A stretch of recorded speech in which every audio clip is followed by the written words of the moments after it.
Hello students, important problem seriesல இப்போ நம்ம lesson number 8ல இருக்கோம். first exercise problem சரியா, exercise problem number 1ல இருக்கோம். என்ன கொடுத்திருக்காங்க பாருங்க, how many photons per second emanate from 50 என்ன கொடுத்திருக்காங்க 50 என்னன்னு படிக்கணும், இதை நம்ம மில்லி வாட்னு படிக்கணும் சரியா. தயவு செய்து தப்பா எழுதுவாங்க பசங்க, ஓகேவா. என்னன்னு போடுவாங்க, இது எம் இருக்கு, கேபிட்டல் எம்னு மெகாவாட்னு போட்டுருவாங்க, கிடையாது, இது எம்டபிள்யூ ஸ்மால் எம் சரியா. ஸோ இது milli watt of laser 670 nanometers. சரி, இப்போ நம்ம இது எப்படி சால்வ் பண்ணலாம் அப்படிங்கிறத பார்ப்போம் சரியா. ஃபர்ஸ்ட் நம்மளுக்கு கொடுத்துருக்கிற டேட்டாவை எடுத்து எழுதிடலாம் சரியா. அப்போ பவர் கொடுத்துருக்காங்க கரெக்டாக. பவர் எவ்வளோ கொடுத்துருக்காங்க நம்மளுக்கு, power is equal to 50 milli watt கரெக்டா. ஸோ மில்லி வாட் அப்படிங்கிறது என்னது, into 10 to the power of -3 what. Okay, எப்போதுமே இந்த மாதிரி நம்மளுக்கு கிவன் டேட்டாவை என்னவா மாற்றி வச்சுக்கணும், ஃபஸ்ட்டு அதனுடைய எஸ்ஐ யூனிட்டுக்கு மாற்றி வச்சுக்கோங்க சரியா. ரைட், அடுத்து என்ன கொடுத்துருக்காங்க பாருங்க, of laser of 640 nanometer, that is which is nothing but என்ன கொடுத்துருக்காங்க நம்மளுக்கு, வேவ் லெங்த் கொடுத்துருக்காங்க. வேவ் லெங்த்தோடைய வேல்யூ எவ்வளோ கொடுத்துருக்காங்க, 640 into 10 to the power of -9 கரெக்டா மீட்டர். ரைட், இப்போ நம்ம கிட்ட என்ன கேட்குறாங்கன்னா, how many photons per second, ஒரு செகண்டுக்கு எவ்வளோ ஃபோட்டான்ஸ் வெளில வருது அப்படின்னு கேட்டிருக்காங்க. அப்போ இதனுடைய ஃபார்முலா என்னன்னா, n is equal to p/e கரெக்டா. இதுதான் ஃபார்முலா. சார் இந்த ஃபார்முலாவே எனக்கு எப்படி வந்துச்சுன்னு தெரியாது சார், அதுக்கு தான் சார் நான் இந்த வீடியோவே பார்க்க வந்தேன் அப்படின்னா ஹோல்ட் ஆன் பண்ணுங்க சரியா, நான் எக்ஸ்பிளைன் பண்ணுறேன். பவருடைய ஃபார்முலா என்னது நம்மளுக்கு, எனர்ஜி பை டைம் கரெக்டா, எனர்ஜி பை டைம். இதில் ஃபோட்டானோட எனர்ஜி தானே கண்டுபிடிக்கிறோம் நம்ம. அப்போ எவ்வளோ ஃபோட்டான்ஸ் இருக்கும், n நம்பர் ஆஃப் ஃபோட்டான்ஸ் இருக்கும் சரியா, n நம்பர் ஆஃப் ஃபோட்டான்ஸ் இருக்கும். அப்போ இதை நம்ம ரீஅரேஞ்ச் பண்ணோம்னு வச்சுக்கோங்களேன் இந்த ஃபார்முலாவை, தட் இஸ் இந்த n/t மட்டும் ஒரு சைடு வச்சுட்டு p கீழே எடுத்துட்டு வந்துட்டீங்கன்னா எப்படி ஆகும் நம்மளுக்கு, ஃபார்முலா எப்படி ரீஅரேஞ்ச் ஆகும் பாருங்க, n டோட்டல் நம்பர் ஆஃப் என்னது photons per second equal to என்னன்னு கிடைக்கும், பவர் பை எனர்ஜின்னு கிடைக்கும் கரெக்டா.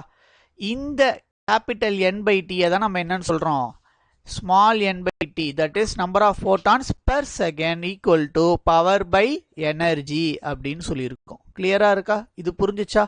ரைட், அப்போ இந்த ஃபார்முலா எப்படி நம்ம டெரைவ் பண்ணியிருக்கோம் அப்படிங்கிறது புரிஞ்சிருச்சு. அடுத்து பாருங்க, இந்த ஃபார்முலாவை நான் இப்போ ரீஅரேஞ்ச் பண்ண போறேன், சப்ஸ்டியூட் பண்ண போறேன் வேல்யூஸை. n is equal to p/e இருக்குல்ல, இந்த e வந்து நம்மளுக்கு ஸ்ட்ரைட்டா கொஸ்டின்ல கொடுக்கல, ஆனால் என்னவா கொடுத்துருக்காங்கன்னா லாம்டாவா கொடுத்துருக்காங்க. அப்போ இதுக்கும் நமக்கு ஒரு ஃபார்முலா தெரியும், முன்னாடியே படிச்சிருப்போம். என்னன்னு படிச்சிருப்போம், E is equal to என்னது, h nu. E is equal to என்னது, h nu, where nu is nothing but frequency கரெக்டா. அப்போ ஃப்ரீக்குவன்சியும் என்னது வேவ் லெங்த்தும் இன்வெர்ஸ்லி ப்ரொபோர்ஷனலாக இருக்குமா. அப்போ இந்த ப்ரொபோர்ஷனாலிட்டி சைனை தூக்கிட்டு ஈக்குவல் டு என்னன்னு போடுவோம் நம்ம, கான்ஸ்டன்சி பை லாம்டான்னு போடுவோம். அப்போ இந்த ஃப்ரீக்குவன்சி நான் இப்போ எப்படி எழுதலாம், E is equal to கரெக்டா h நியூவா, h நியூக்கு பதிலாக என்னன்னு போட போகிறோம் நம்ம, C பை லாம்டான்னு போட போகிறோம். அப்போ இந்த ஈக்கு இருக்குல்ல எனர்ஜி, அதுக்கு பதிலாக நான் இப்போ என்ன எழுதலாம் இந்த இடத்துல, hc கரெக்டா, hc divided by lambda. Denominator of denominator மேலே போச்சுன்னா என்ன ஆகும், நியூமரேட்டர் கரெக்டா. அப்போ இன்டூ லாம்டா, அவ்வளோதான். ஒரு வழியாக நம்ம என்ன பண்ணிட்டோம், இந்த ப்ராப்ளமுக்கு ஏற்ற மாதிரி ஃபார்முலாவை என்ன பண்ணிட்டோம், இப்போ நம்ம டிரைவ் பண்ணிட்டோம். ஃபார்முலாவை ஃபர்ஸ்ட் என்ன பண்ணிட்டோம், டிரைவ் பண்ணிட்டோம். இப்போ அடுத்து என்ன பண்ண போகிறோம்னா, கரஸ்பாண்டிங்காக இருக்கக்கூடிய வேல்யூஸ் எல்லாத்தையும் என்ன பண்ண போகிறோம், நம்ம சப்ஸ்டியூட் பண்ணலாம். ஸ்டார்ட் பண்ணுங்க. n is equal to power, p stands for power, பவருடைய வேல்யூ எவ்வளோ கொடுத்துருக்காங்க, 50 into 10 to the power of -3 into lambda. லாம்டாவுடைய வேல்யூ எவ்வளோ நம்மளுக்கு, 640 கரெக்டா, இன்டூ தானே, இதை இன்டூனே போட்டுப்போம். 640 கரெக்டா nanometer, that is into 10 to the power of -9 divided by H is nothing but what? It is Planck's constant, right? H stands for Planck's constant. Value எவ்வளோ நம்மளுக்கு தெரிஞ்சிருக்கணும் கரெக்டா? 6.626 into 10 to the power of minus 34 into 10 to the power of minus 34 into C, where C is nothing but speed of light. Speed of light constant value another 3 into 10 to the power of 8. Okay, 3 into 10 to the power of 8. So, இதை நம்ம என்ன பண்ண போறோம்னா கொஞ்சம் simplify பண்ணி எழுதலாம். இது எழுதி முடிச்சதுக்கு அப்புறம் உங்களுக்கு நான் லாக் ஆன்டி லாக் எப்படி எடுக்கணும்னு சொல்லித்தரேன். சரி, அப்போ 50 into 640 பண்ணா நமக்கு என்ன கிடைக்கும்னா 32,000 கிடைக்கும். ஓகேவா? இன்டூ மேலே என்ன கிடைக்கும் பவர் நம்மளுக்கு 10 பவர் மைனஸ் 12ன்னு கிடைக்கும். கரெக்டா? எஸ், பேஸ் சேமாக இருந்தால் பவர் என்ன பண்ணலாம் நம்ம ஆட் பண்ணிக்கலாம். அப்போ டிவைடட் பை கீழே இருக்கிற வேல்யூ என்னது 6.626 இன்டூ 83ன்னு இருக்கா, மல்டிப்ளை பண்ணால் நமக்கு ஆன்சர் என்ன தெரியுமா கிடைக்கும்? 19. சரியா? 19.878ன்னு கிடைக்கும். 878ன்னு கிடைக்கும். Into 10 to the power of இது பாருங்களேன், இது நம்மளுக்கு 10 to the power of minus 26ன்னு கிடைக்குமா? 10 to the power of minus 26. கிளியரா புரிஞ்சுச்சா இது வரைக்கும்? எஸ். இப்போ இந்த 10 power 26 மேலே போச்சுன்னா என்ன ஆகும்? பிளஸ் 26 ஆகிடும். கரெக்டாக? மைனஸ் 26 மேலே போச்சுன்னா பிளஸ் 26. அப்போ இதை நம்ம சால்வ் பண்ணால் என்ன கிடைக்கும் நம்மளுக்கு? 10 power 14ன்னு கிடைக்குமா? எஸ். அதுக்கு முன்னாடி இதுக்கு நம்ம லாக் ஆன்டி லாக் எப்படி எடுக்கலாம்னு பார்த்துடலாம். ஃபர்ஸ்ட் நான் எந்த நம்பருக்கு லாக் எடுக்க போறேன்னா நியூமரேட்டர்ல இருக்கிற நம்பருக்கு எடுக்கிறேன். நியூமரேட்டர்ல எனக்கு யார் இருக்கா? இந்த 32,000 இருக்கு. கரெக்டா? இந்த நம்பருக்கு நான் ஃபர்ஸ்ட் என்ன எடுக்க போறேன்? லாக் எடுக்க போறேன். சரியா? லாக் ஷீட் உங்களுக்கு காட்டுறேன்.